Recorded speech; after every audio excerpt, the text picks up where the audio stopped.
절까지 말씀입니다. 제가 가진 성경으로는 구약 성경 576면에 있습니다.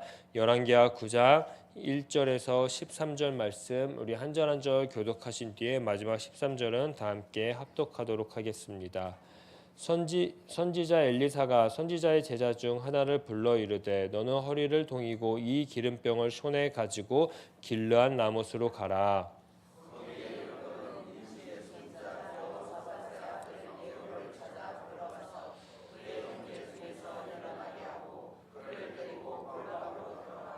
기름병을 가지고 그의 머리에 부으며 이르기를 여호와의 말씀이 내가 내게 기름을 부어 이스라엘 왕으로 삼노라 하셨느니라 하고 곧 문을 열고 도망하되 지체하지 말지니라 하니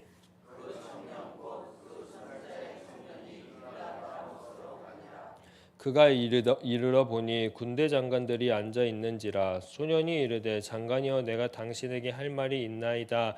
예후가 이르되 우리 모든 사람 중에 누구에게 하려느냐 하니 이르되 장관이여 당신이이다 하는지라.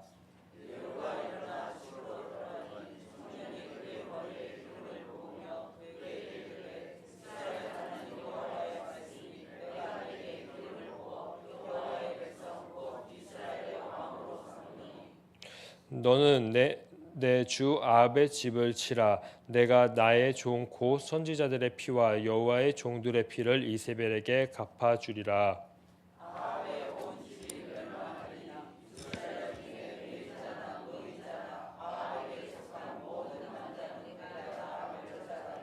아합의 집을 느밧의 아들 여로보암 집과 같게 하며 또 아히야의 아들 바하사의 집과 같게 할지라.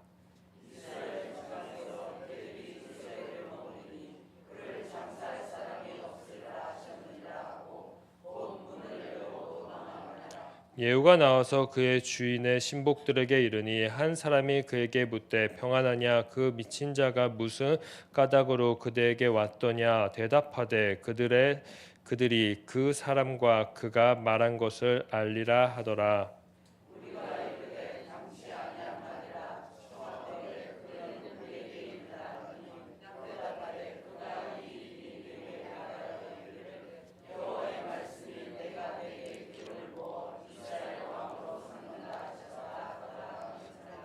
무리가 각각 자기의 옷을 급히 가져다가 섬돌 위에 예후 밑에 깔고 나팔을 불며 이르되 예후는 왕이라 하니라. 아멘.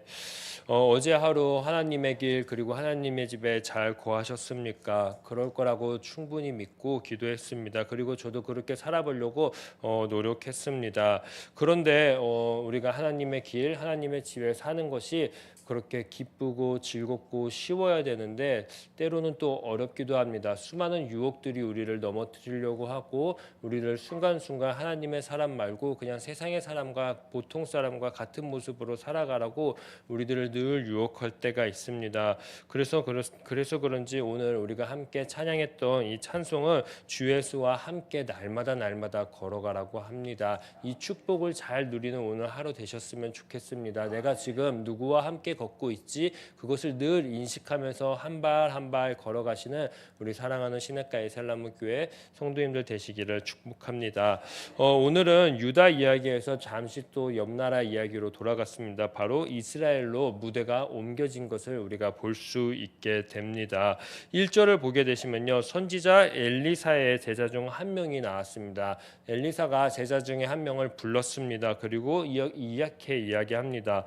너는 허리를 단단히 묶고 손에 기름병을 들고 길르한 라못으로 갔으면 좋겠다라고 이야기를 합니다. 선지자의 손에 기름병이 있습니다. 무엇을 의미하는 것 같습니까? 무언가 지금 왕을 세우려고 하는구나. 새로운 왕의 탄생이 시작이 또 이 장을 통해서 알려지는구나라는 것을 짐작할 수 있습니다. 2에서 3절을 보니까 역시나 여호사밧의 아들 예후를 만나 왕으로 세우라고 오늘 이야기를 합니다. 합니다. 그런데 이상한 게 기름을 부은 뒤에 바로 어떻게 하라고 나옵니까? 속히 도망을 가라고 이야기를 합니다. 상징적이고 역사적인 순간인데 왜 자꾸 엘리사는 도망가라고 엘리사가 왜 도망가라고 할까요? 이유는 지금 간단합니다. 지금 길르앗 라몬에서 뭐 하고 있죠? 전쟁 중에 있습니다. 전쟁 중에 있고 전시 중에 있습니다. 그런데 그곳에서 기름을 부으는 행위 그리고 왕이 있습니다. 왕도 있는데 기름을 부으는 이 행위는 어쩌면 반역 행위와 같기 때문에 얼른 이 행위를 하고 도망갔으면 좋겠다라고 이야기를 하는 것입니다. 한번 좀 잘 상상해 보시면 좋겠습니다. 우리나라에도 고려 말에 태조 이성계가 있었습니다. 이성계가 위화도 회군을 했지 않습니까? 그것처럼 군대를 이끌고 있는데 무언가 거기에 왕권에 대한 기름을 부은다 하면은 분명히 생각했을 것입니다. 지금 이거 반역하려고 하는 거냐? 그러면 초장에 재고가 됐을 것입니다. 아마 예후는 지금 요람과 여호람이 연합해서 아람 전투를 벌였던 내용, 어제의 내용 그 지역에 남아 있었을 것입니다. 그 가는 길목을 방어하고 있는 그러한 장군으로서 군대 장관으로서 거기에 떡하니 있었을 것입니다. 이런 전시 상황 가운데 군대 장관 중에 한 명인 예후한테 기름을 부으니까 당연히 반역 행위일 거다라는 것입니다.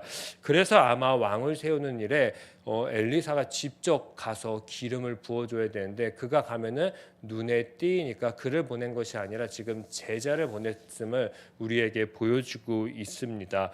이 이야기를 명심한 엘리사의 제자는 4절 속히 길르앗 라몬 전쟁터 한복판으로 들어가기 시작합니다.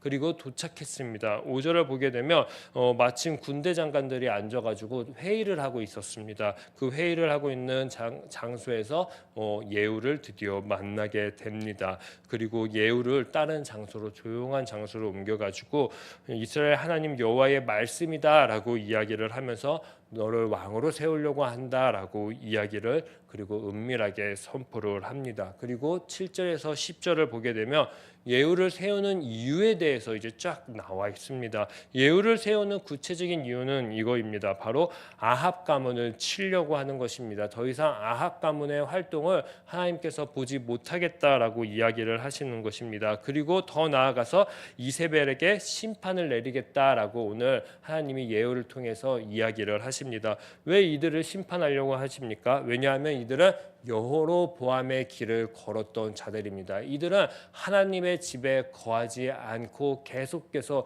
우상의 집을 만들었던 사람들입니다. 감히 하나님의 집에 우상의 집으로 우상의 것들로 가득 채웠던 것입니다. 이러니 하나님은 더 이상 기다리다가 못해 이제 예후라는 한 사람을 불러서 이 새로운 가문을 일으키려고 하는 것입니다.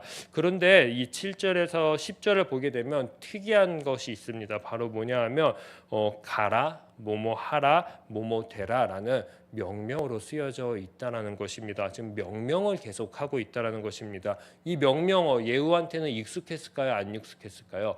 굉장히 익숙한 언어였을 것입니다. 왜냐하면 예후는 누구입니까? 군인입니다. 군인에게 명령이 지금 계속 하달되는 것입니다. 군인에게 명령이 하달되면 어떻게 해야 될까요? 그대로 순종을 해야 됩니다. 상명하복을 하면은 그만인 것입니다. 지금 누가 상명하고 있습니까? 하나님이 말씀을 하고 계시는 겁니다. 하복, 누가 하복하는 것입니까?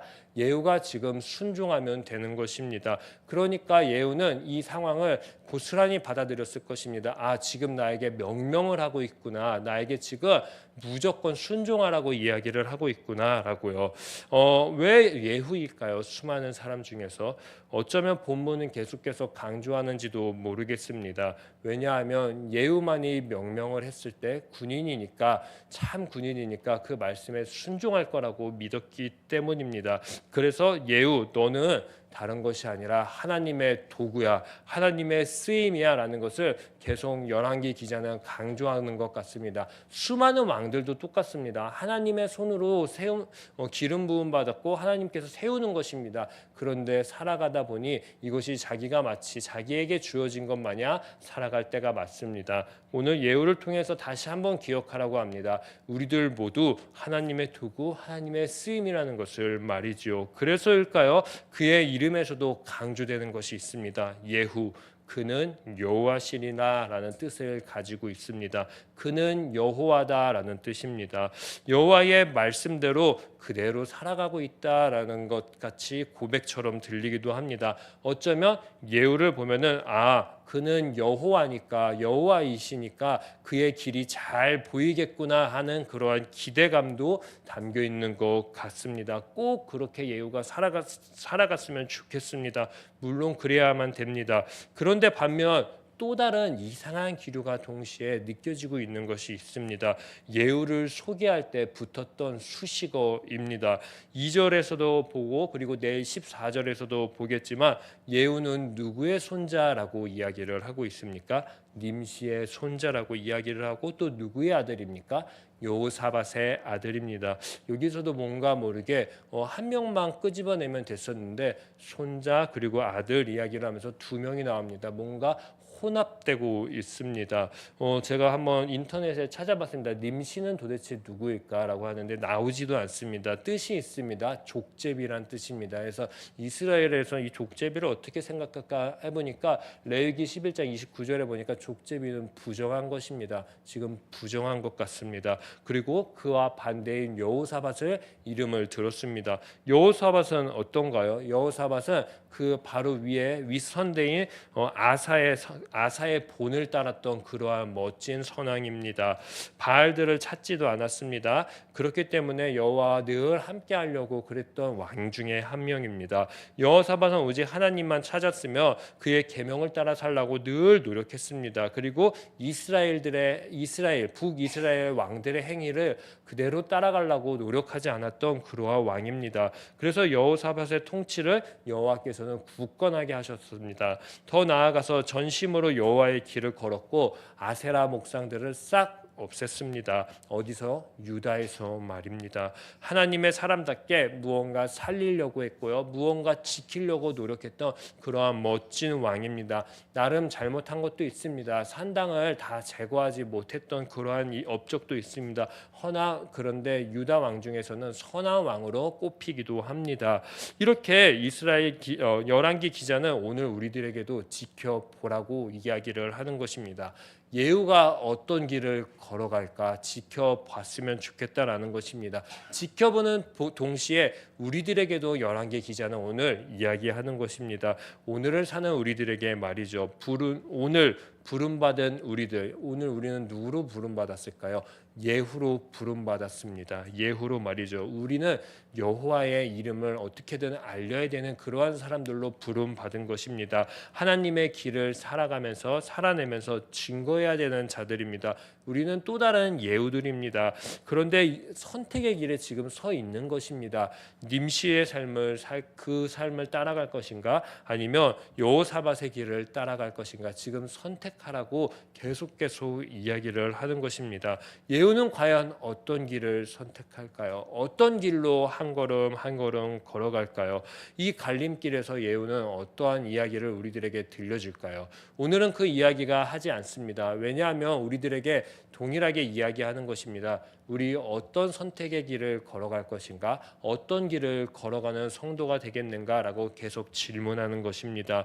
여호와의 길 말고 여호와 보시기에 악한 길을 선택하면은 사실 결과는 뻔합니다. 우리는 너무너무 잘 알고 있습니다. 여태까지 성경을 통해서도 수많은 왕들을 보았고 앞으로도 왕들을 볼 것입니다. 포로입니다. 포로. 다 모든 것이 없어지고 흩어지는 것입니다. 그러면 그 삶은 고난입니다. 그리고 또 긴 외로움의 삶을 또 살게 될 것이고 외롭다 보니 공허한 삶을 날마다 살게 될 것입니다. 그게 여호와의 길에 반대되는 길의 결과들입니다. 열왕기 기자는 오늘을 사는 우리들에게 결과를 아는 그리스도이니까 우리들의 삶 가운데 가정 길을 한 발짝 한 발짝 제발 좀 잘 걸었으면 좋겠다라고 부탁하는 것 같습니다. 예후 그는 여호와임을 제발 좀 증거했으면 좋겠다. 이름답게 살아갔으면 좋겠다라고 어쩌면 열왕기 기자는 계속 우리들에게 푸시 이야기하는 것 같습니다.